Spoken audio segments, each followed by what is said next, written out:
260 Lark Way in Oceanside. Gonna go ahead and start here at the front of the home. We know there is a bit of wood repair here and there around the home, but for the most part, it looks pretty good.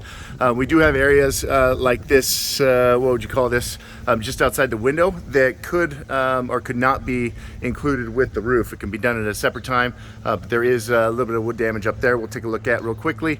And then we've got this open area that's covered with the corrugated plastic or metal right there that we will go ahead and close in, and we'll make it match what's underneath here. If you look underneath here, this is what's called shiplap or starter board. So it's that tongue groove, and we want it to match as it runs through there.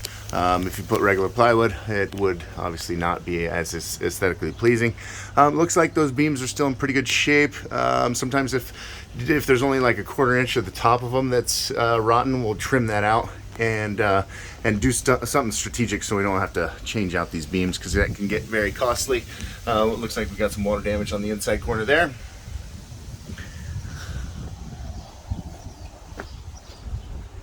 We call this tile, it's a full weight concrete tile. It's really strong. It's still in pretty good shape. Maybe somewhere between 5 and 10% of them are cracked, that little cracked corner. So two things to show you here. That's that crack that happens, and we'll see that all around the roof as we climb up here. And second, this tile did not have a nail in it. It wasn't slidden all the way down like that, but it was slid down to where the nail hole was exposed, right about like that.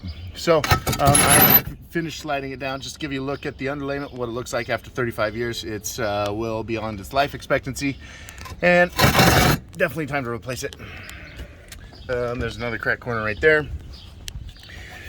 The moss makes this roof a little slippery, so I'm just gonna move slowly. Typically I do this with a GoPro, so I keep my hands free, but my GoPro battery was dead.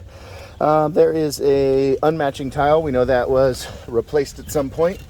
If we look here outside of this window, we see that there is a little bit of sun damage on some of these boards, and so that can be done at the same time as the roof or not.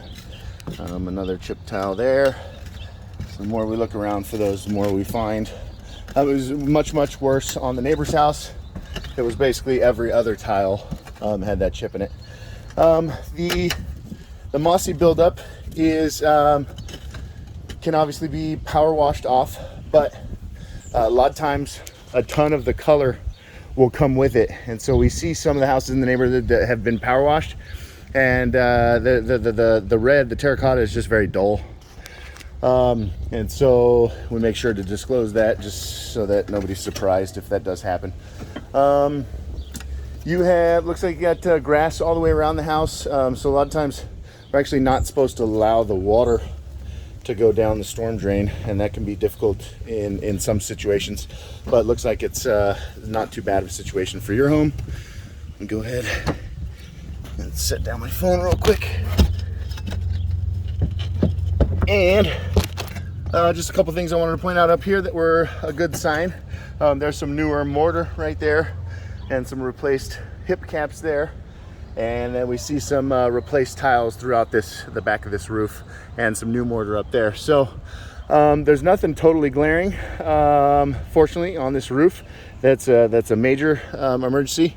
The roof is definitely worn out beyond its life expectancy, but like on the neighbor's house, there were 10 tiles that were broken and out of place. There were several active leaks that were taking place. Some of these flashings could use some maintenance, some mastic around the connection point between the metal and the plastic. And what else? There's more of those chips that we're talking about. Okay, that's it.